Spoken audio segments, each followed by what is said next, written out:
What's up, everybody? Zach with the NerdCave, and this week in gaming, COD comes to Game Pass. Last of Us is getting another game, and college football gets a trailer. This is the NerdCave News, and I am your host this week, Zach Dykes. This episode is brought to you by the Epic Game Store, where you can support us by using creator code NerdCave at checkout, and it's also brought to you by Coffee Brand Coffee and our wonderful patrons, but more about that later. Everybody tell me how you're doing down in the comments below. A little bit of housekeeping next week, next Tuesday at 7:30 p.m. Central Time is our community game night. We're going to be playing some games with everybody, so make sure to be there. It's going to be awesome. Probably play a little bit of Fallout, might play something else as well, just kind of seeing how that's going to go. But I am looking forward to getting to hop in and play some games with everybody. Hope everyone is having a great week. To the first segment of the evening, what you been playing? I have only played one game, and that was on Tuesday, and that is Fallout 76. I played a good chunk over there, and it's all right. Like it's all right. It's not something that I think I will put a ton of time into. I feel like Fallout 76 does not explain a lot of things. And I know it's like, oh, well, it's a big game and all of that. I don't have time for a game that doesn't explain things. Now, some people, I'm sure like Dan will say, well, Zach, you actually have to read you have to read the instructions you're getting in the game. And I'm like, you probably are right. I'm not even going to lie. You're probably right on that. But I don't feel like it holds your hand enough. There's games that hold your hand too much. And then there's games that don't hold your hand at all. I need just a little bit of hand holding. You know what I mean? Just a little bit of hand holding would be fine for me. So we'll more likely play Fallout 76 on Tuesday a little bit. We might play some maybe X Defiant. That just came out, a little shooter that's free to play and everything. So might check it out and see how it is. But yeah, Fallout 76, I think the story is there, but I don't know how much I'm going to put into it, especially with Senua's Saga just coming out, which has come out to mixed reviews, which I've been very surprised about. And I think that is one of the reasons why a lot of people have been a lot of people have been reviewing it poorly and everything. So I'm not sure how it's all going to go down. But we'll see. But yeah, I've got a lot of other things that I want to play. Harold Halibut. I want to play more of Little Kitty Big City. So there's a lot of things going on right now. So it's definitely going to be an interesting year full of games. Yes, community game night. It also may have been because you went to level 20 to start and decided you didn't need a tutorial.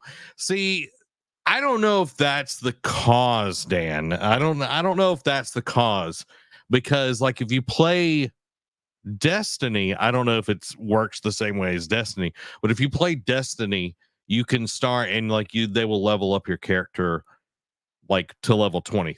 I remember that in the first one, when later on in the season and everything in the series. So I don't know if that's the same way, but I don't know. I think the tutorial was literally just walking through the vault and like the little robots were like, hey, brr, brr, brr, brr, brr. And it's like, okay. So I don't know. And he said, just saw the Beetlejuice trailer. It looks good. I'm curious if that movie is going to be anything. Yes.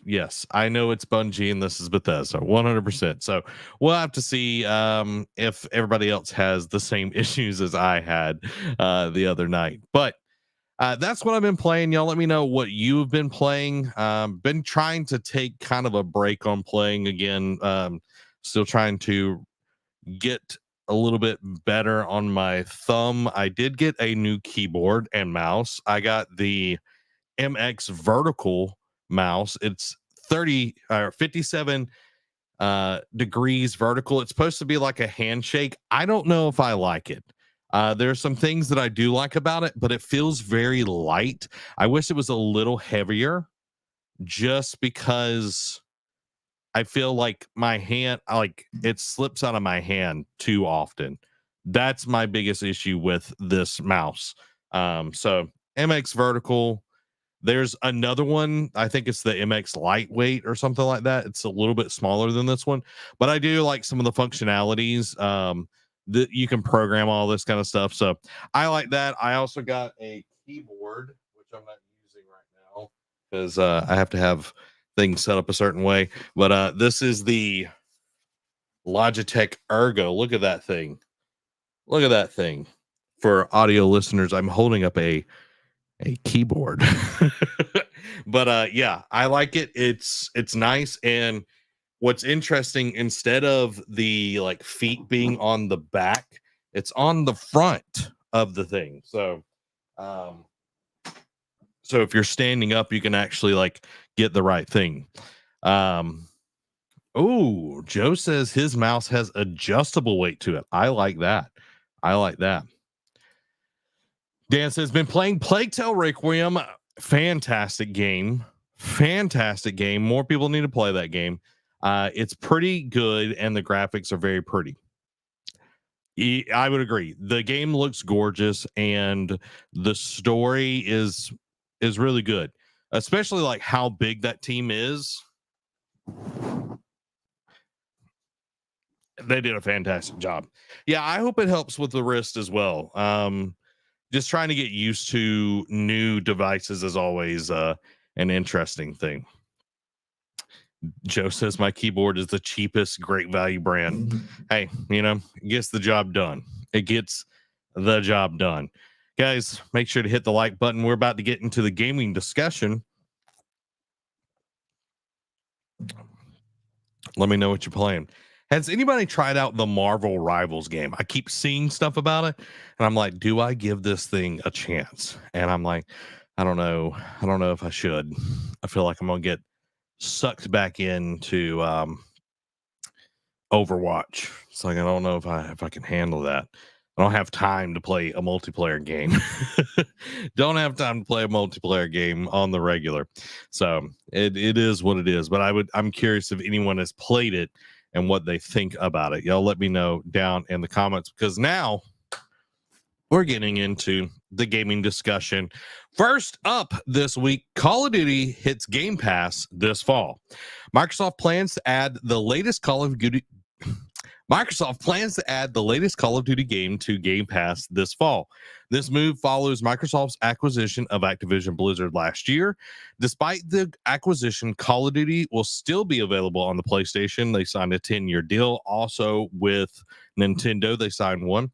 The upcoming game is rumored to be a Black Ops installment set in the Gulf War, which I think would be a very interesting timeline.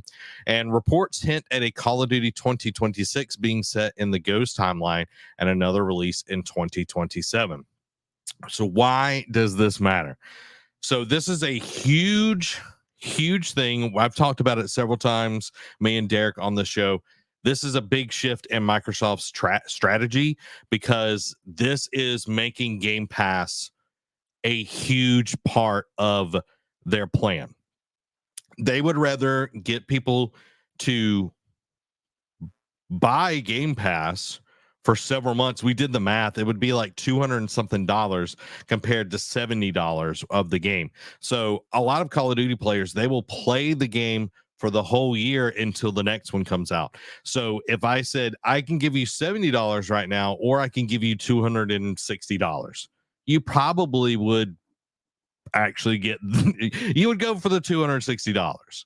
And I think that's what Xbox is doing here. Yes, PC players are still going to buy it. If they've got Game Pass Ultimate, then they can get it there. PlayStation gamers are going to get it, of course, because PlayStation gamers do love Call of Duty. So this is huge. I think this is a big shift. We've talked about, it felt like a Ross Rachel. If you get that reference, it felt like a Ross Rachel moment, were they on a break? Are they, that sort of deal. But we finally got an answer, and I'm excited to see what are what they're doing and everything. So I'm yeah, I I know after last week we heard from the head of Microsoft.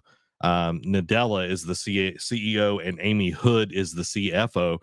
That there was no line drawn. There's no red line drawn on games coming to other consoles and everything. So I think this is also another thing that they're like, yeah, we're doing this. We're making this count. We've got Call of Duty, so we're going to put it on Game Pass. And I think we will see more people going to Game Pass. They already have like 30 million people on Game Pass subscription, like 34, and their goal is to get 50. If we can see more people coming on to Game Pass because of Call of Duty, I think we will. I think we will, because a lot of people could spend $16 a month and get Call of Duty, but they can't afford 70. Like, that's a lot of money. When in this day and age, that is a lot of money, because money has to be put in other places.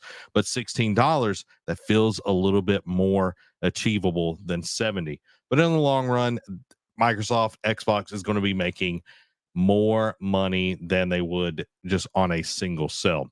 So that's kind of where everything is. I'm very curious to see how many new memberships get created, because gone are the days of the dollar Game Pass deal and everything. Gone are any kind of trials. So this is very interesting. So I'm very, very looking forward to seeing what they all do there.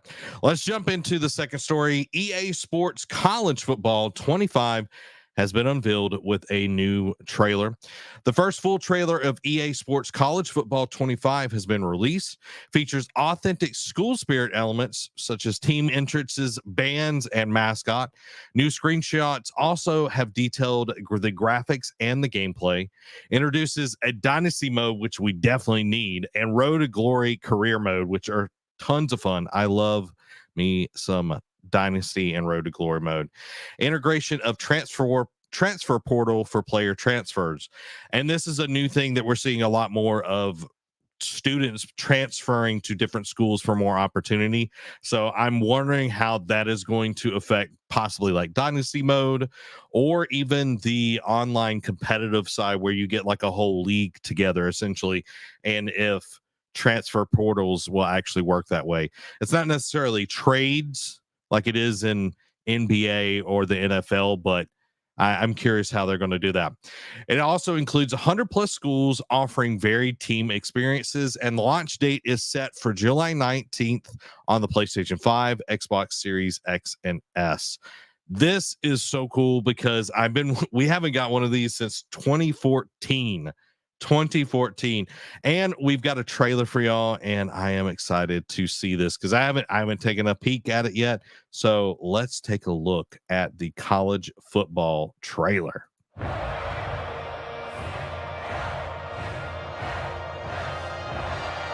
The Fighting Irish. I was like, why? Okay. I thought that was FSU, like with an eagle, and I was like, this doesn't make any sense. You can take all that just another game stuff and throw it out. The eyes of the nation are on this field today, I love it. and that's what these players live I love it. We got Welcome to the Jungle playing. It looks great, y'all.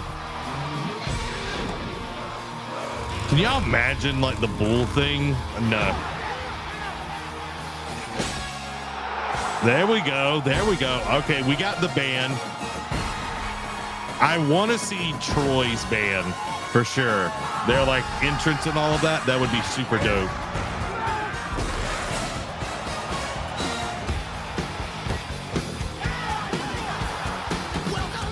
Like the game looks great. Of course, like it's debug and graphics setting all of this up to show it, but it does look really cool. We got the Ohio State drum major flipping. Oh, and the foot slide. Let's go. Oh, oh. What is this with the motorcycle?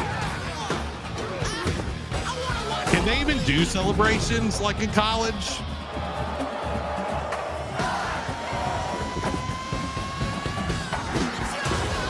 I did like the drum line thing going in there. That looks so good. Like I am excited for that. So July 19th, everybody, we're finally getting college football. I want to say NCAA, but college football 25. I don't like the name, but Amy said sports ball. I'm gonna just say it, guys. July 19th, gonna be playing some college football because I used to grind on some NCAA. Like Derek and I, we played a ton. July 19th, guys, is a Friday. Looking good. Dan says, I feel like they're doing everything except add new innovative gameplay for their sports they're actually playing. Okay, yeah, I want to see gameplay, like actual gameplay, not just trailer. Like, of course, like announcement trailers are always going to be more hype than substance and everything. Hopefully, we'll see maybe at Summer Games Fest some actual play of the game. Like, I feel like Madden has not innovated in a very long time with their gameplay, but hopefully, a lot of the times I felt like NCAA actually pushed Madden forward a lot of the times every year. But we'll see. I always liked NCAA because of the college atmosphere, and hopefully, this is just me. Hopefully, being a Troy alumni, we get the band, and hopefully the band will look good, because nothing worse than they making the band look bad. You know what I mean? Joe says, I used to play PS2 football games and hit onside kicks to steal the ball back over and over again. Nice. Yeah, there was definitely some exploits. I remember there was a Hail Mary pass. It's like you had 4 receivers going down the field, but the one on the inside on the right would crook. And man, it was very interesting to always play that. So I am looking forward to some awesome college football very, very soon. But you know what you can get right now is some delicious coffee brand coffee, exceptional quality coffee with no gimmicks and no politics. Customer satisfaction, there's nearly 4,000 reviews, and they're all verified, with most of them being 5 out of 5. They got 12 coffee blends, 12 organic teas, 3 hot cocoa flavors, and for your convenience, they have cold brew and K-cups available. And they've also added where you can have reusable K-cups where you put your own beans in there. So the thing that always stands out for me with a good, service, whatever it is quality. And the thing that I love about Coffee Brand Coffee is that everything is roasted to order. So it's not sitting on the shelf. It's not getting stale. It's not Folgers in your cup. None of that. It's delicious coffee, fresh roasted to your order. So elevate your coffee experience today with Coffee Brand Coffee and use our code NerdCave at checkout to get 5% off your order, or you can use the link in the description below.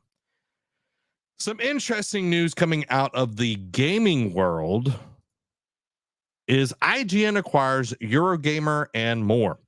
IGN Entertainment has acquired several major gaming websites: Eurogamer, GamesIndustry.biz, VG247, and Rock Paper Shotgun.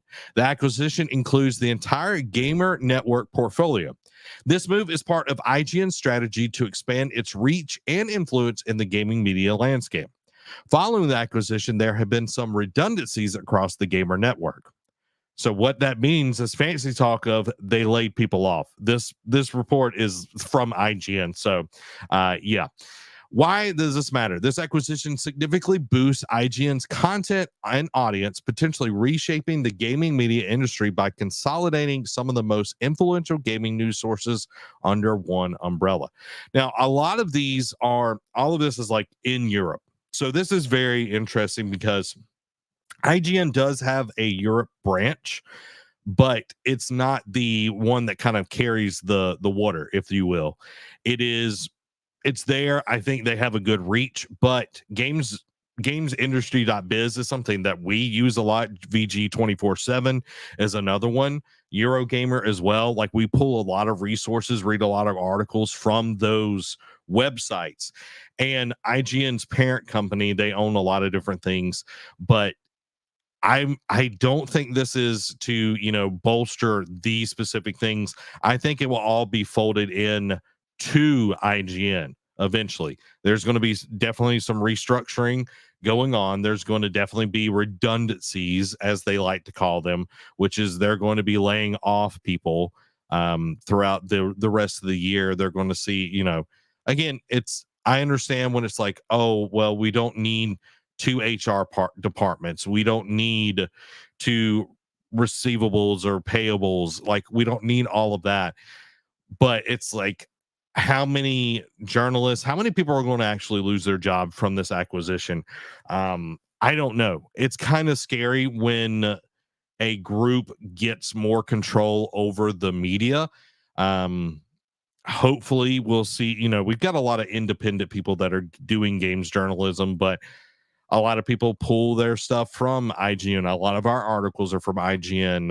Like, we get them from different places, but it's also kind of scary seeing IGN literally buy up like a whole industry essentially over in Europe.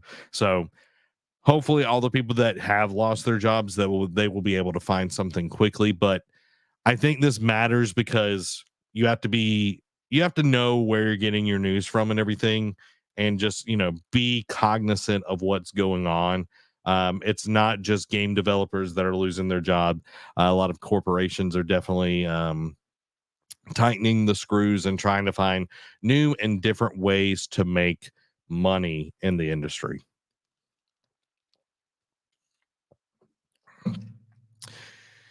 Let's move on to some PlayStation news.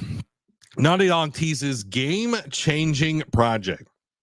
Neil Druckmann, known for The Last of Us and Uncharted, teases a new project that could shift how the mainstream audiences view gaming. The TV adaptation of The Last of Us showcased gaming's potential to reach a broader audience, influencing the direction of the new game. Druckmann believes that the new game will continue to elevate gaming status, potentially attracting even more diverse players. Druckmann said, "This visibility excites me not only for our current project, but for broader potential of gaming to captivate a global audience. I'm eager to see how this new game resonates, especially following the success of The Last of Us, as it could redefine mainstream perceptions of gaming." Why it matters. Naughty Dog is the gold standard of story-based games. And that's not just for PlayStation, but the industry as a whole. With this new project, this could be a redefining moment for gamers. And let's just be honest, The Last of Us was a huge shift in how games were made. I remember PS3, the end of the life cycle, Last of Us came out, and it was groundbreaking. And Uncharted did some amazing things throughout the PS3 life cycle. And Uncharted 4 was a huge, huge game for the PlayStation 4. So if this could actually redefine how the mainstream looks at this, I think will be awesome. But it has to be a groundbreaking game. It cannot just be another, oh, this is The Last of Us, it's really good, and then the TV show be the thing that everybody knows. Like, yes, the TV show pushed a lot of people into buying the game and playing the games, which is great, but the material has to be there. And Neil Druckmann does a great job of writing, but I don't know how long we can go with just The Last of Us storyline. There's a lot of story there, but let's go a little bit deeper here. Okay, Naughty Dog is PlayStation's crown jewel. As much as I want it to be Santa Monica, because I love Santa Monica. Santa Monica is a fantastic studio, God of War and all of that. But they're known for producing massive games. They're known for being the one that just sells games like nobody's business. But recently, we got a canceled Last of Us multiplayer game. Just this year, it just finally got canceled. And that was such a weird time because I don't remember a Naughty Dog game that had been that far along that we knew about as the public had got canceled. They've always come out, but that one got canceled. And there's a lot of possible reason. The game could have just not been fun. All right.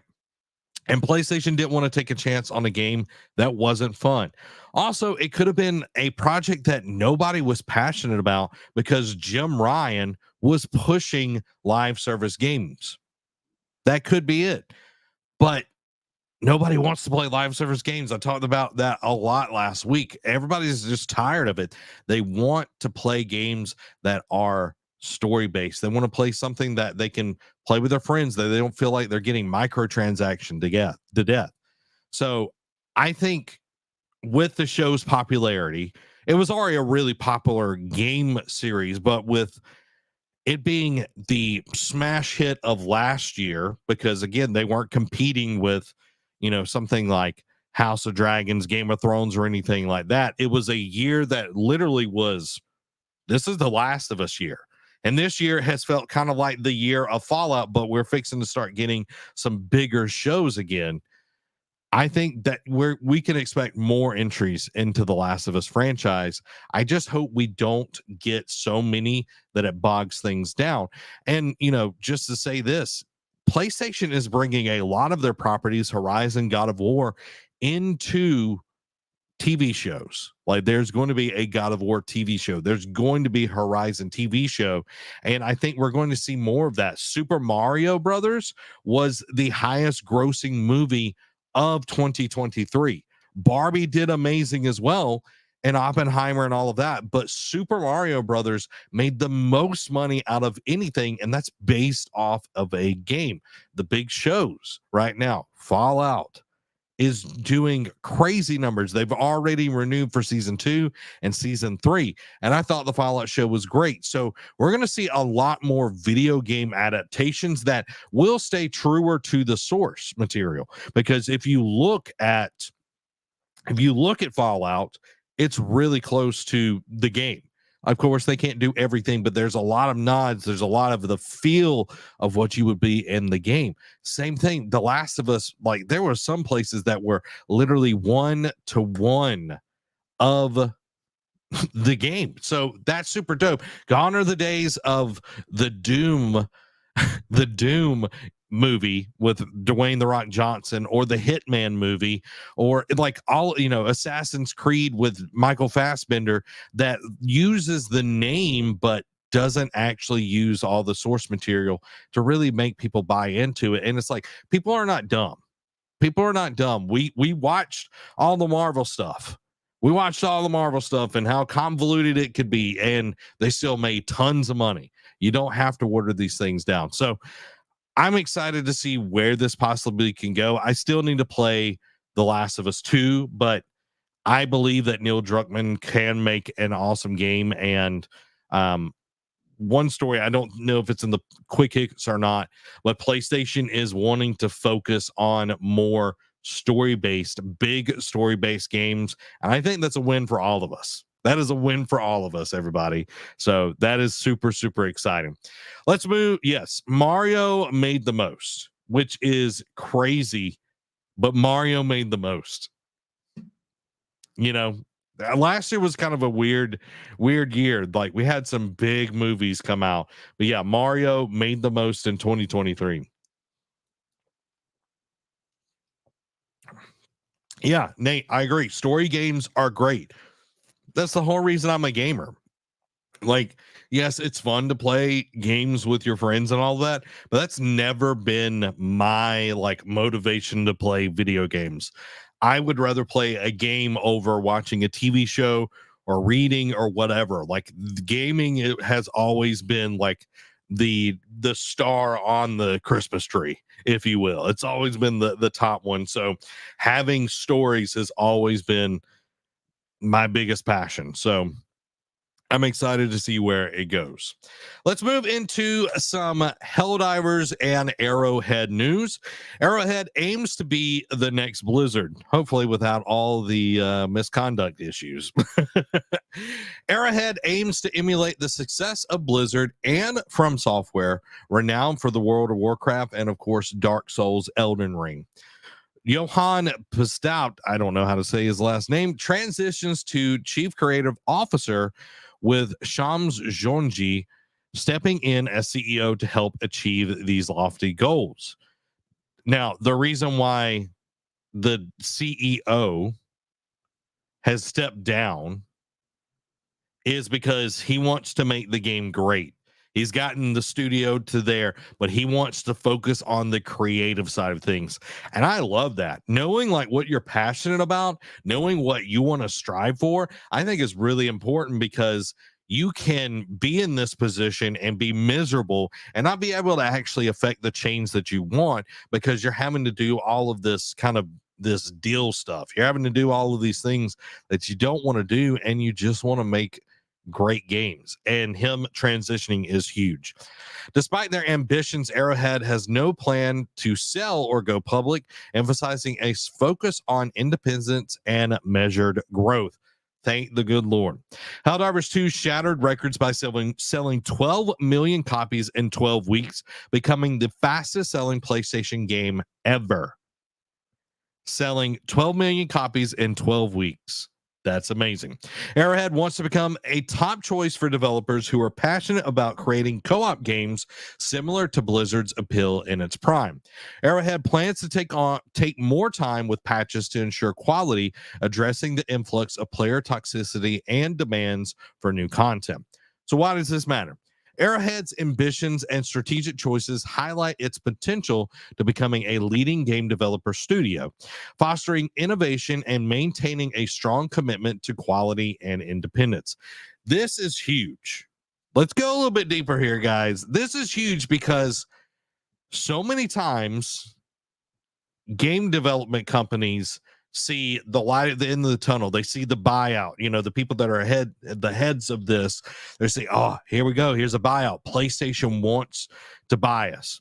And they go ahead and say, yeah, let's do that. And then you're just like, okay. And then everything shifts. But Arrowhead, great games to come here and work. And that's saying a lot, especially in this climate where so many studios are either laying people off or they're shutting down completely. Arrowhead doesn't want to go public. They don't want to do that. And they want to focus on their independence and measured growth. I think that is a key misnomer right there, where it's like so many people want this explosive growth and it's not sustainable. We see it all over the industry, and that's why we've got so much crap going on. Is there is no way to there is no way to have companies have explosive growth always. I would rather have it slowly work its way up and be measured, where people can keep growing. The company can keep hiring actual good game developers to be a part of that. And people feel like they're actually safe and not worry about every day they come into the office if they're going to get sacked. And it shows, case in point, when a live service game, it does well, is when it actually focuses on the players. Helldivers 2, again, I'll say this, sold 12 million copies in 12 weeks, and it sold the most games out of all PlayStation games. Like God of War sold a ton. Spider-Man sold a ton. Like, these were very successful, but they had, and again, this is also on PC and PlayStation. That's a huge, huge boom. So I think that's awesome for Arrowhead. I cannot wait to see them. And I think the small team can become something that is on the scale of Blizzard or From Software. Like, when Blizzard was doing the thing, they were doing the thing. They were printing money over there. And I think Arrowhead has, as long as they keep the focus on the players, and again, it goes back to their former CEO stepping into the creative part, I think that tells you a huge, huge focus of what this studio is all about. So I'm excited to see what Arrowhead does with Helldivers 2 and where we go in the future with it. But let's jump into some PlayStation quickies. PS4 players still represent half of the PlayStation audience 3.5 years later after the PlayStation 5's launch. Days of Play promotion reportedly set to launch on May 29th. PlayStation London studio officially closes its door as Sony reflects on Wild and Wonderful Journey. Stellar Blade Dev is considering a PC version and full sequel following strong sales. Death Stranding 2 is now entering adjustment phase that will last over a year. Helldivers 2 updates will slow down as Arrowhead wants to maintain a standard of quality. The Last of Us Season 2 will premiere in the first half of 2025. Ghost of Tsushima beats God of War to become PlayStation's biggest single-player game launch on Steam. Let's go. Love me some Ghost of Tsushima. Now, it's time for the Patreon quick hits. The Patreon quick hits are, of course, brought to you by our wonderful Patreons. Go support the Nerd Cave by getting your very own Nerd Cave membership to help us continue to make awesome shows just like the Nerd Cave, Eat, Sleep, Anime, and all the other fantastic content, just like the award-winning, the best car thought show in the world. I'll hold for applause. I'll hold. I can hear you through my ears right now. The award-winning car thought show that's every Tuesday. So if you want to support that, you want to keep the lights and the mics on, become part of the ship, part of the crew over on patreon.com/nerdcave.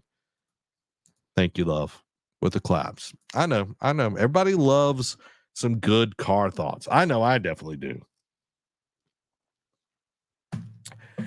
Now, let's jump into the Patreon quick hits. Take-Two confirms GTA 6 will launch in fall 2025. GTA 5 sales have reached an earth-shattering 200 million units worldwide. Rockstar co-founder Dan Houser's new game will be an open-world adventure set in the sci-fi expanded universe. Take-Two CEO claims Roll7 Studio and Intercept Games weren't shut down. We didn't shutter those studios. Take-Two confirms update release schedule with several games cancellations, but we're not part of its core franchise. 2K confirms it will unveil a sequel to a beloved franchise next month at Summer Games Fest. I'm curious what that's going to be. If you got any thoughts, put them down in the comments. Phoenix Lab announces game cancellations and layoffs amidst company restructuring. Rumor, Total War Star Wars project is in development at Creative Assembly. Let's go. Empire at War is one of the best RTSs there ever has been. Give me another one and another one. I'll take that, sir. Thank you, sir. Valve is reportedly working on a hero shooter called Deadlock. I'm glad Valve is actually making another game. Fortnite reveals its Fallout collaboration. Assassin's Creed Shadows pre-orders are looking very strong. Larian Studios Warsaw opens its doors. It's Larian's 7th studio worldwide. I didn't know Larian was that big. I did not know that they were that big, but hey, congrats to them. Opening a studio in this climate instead of shutting one down. You got to love it. You got to love it when you actually make good games and you focus on players. It just goes to show you. X-Defiant will not feature any pay-to-win mechanics, confirms Ubisoft. Multiverses to add Jason Voorhees and the Matrix Agent Smith. Multiverses confirms new details on Battle Pass, free rewards for returning players, and new currencies. Yeah, because we got to have new currencies, so you can't use the old currencies. Yeah, that makes sense. Call of Duty Modern Warfare 3 and Warzone Season 4 Gundam crossover has been confirmed. I know Dan is about to hop on Warzone to get him some Gundam skins in there. Madden 25 sets its release date for August 16th. Deluxe editions to get to play on August 13th.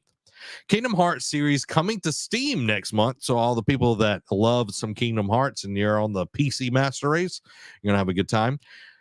Just get ready for that Toy Store world. You're going to go insane. Nintendo acquires Hogwarts Legacy port studio from Embracer Group, which I'm glad. I think that's going to big boon for them. Insider claims Final Fantasy X remake is not happening despite previous reports.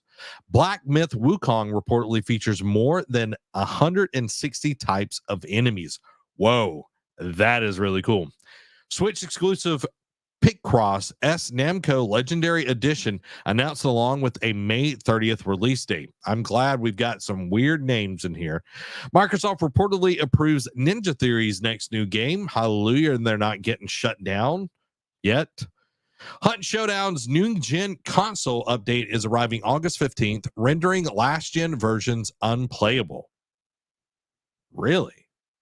That's weird. Overwatch 2 is removing another PvE mode, saying it hasn't resonated with players. Study finds that gamers are becoming less interested in games with deep strategy. Mashiro Sakura reveals every Super Smash Bros. Ultimate character basically has the same win rate. That one's interesting because everybody has their main and they like have superstitions about them. Of course, the Wii Fit trainer is the boss of them all. Let's just be honest. The boss of them all. So we finally got a release window for GTA 6 fall 2025. I feel like that's a little late in the year, but they're saying, hey, we are the big dogs here. We're going to be in fall 2025. All of the games that are like kind of sequelized, you got your Call of Duties and all of that. I feel like they might be quaking in their boots here. I'm also curious to see where all of these titles shake up in the fear of GTA 6. Do we see a heavier first half of the year and a heavy summer to avoid competing with GTA 6? Because as soon as GTA 6 comes out, guys, I can tell you so many people are going to be calling out of work. So many people are going to be playing on the weekends. If Helldivers is still strong by that point, I know the numbers will dip on that.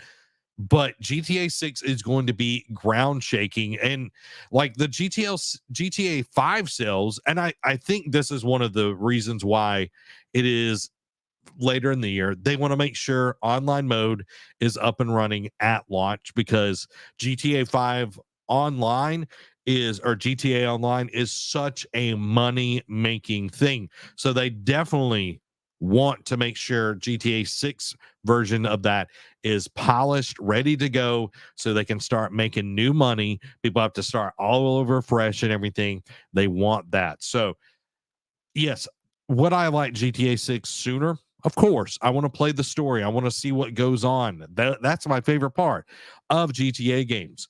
But I'm glad that they're taking their time. They're figuring it out, and eventually we will get it. But it has been a very, very long time, since 2013, since we got a GTA game. So I'm looking forward to it. Guys, I hope you enjoyed this episode of the Nerd Cave News. If you want to support and keep the lights and the mics on, make sure to go over to patreon.com/nerdcave and get a Patreon membership, a NerdCave membership that fits you the best. And you can also use the Epic Game Store creator code NerdCave and check out. It's no cost to you, and it's much appreciated. Dan, nope, not even Gundam can get me into Warzone. Well, they tried, Dan. They tried hard. They did. Very, very hard. Guys, I love y'all. Have a wonderful rest of the week. This has been Zach. Bye.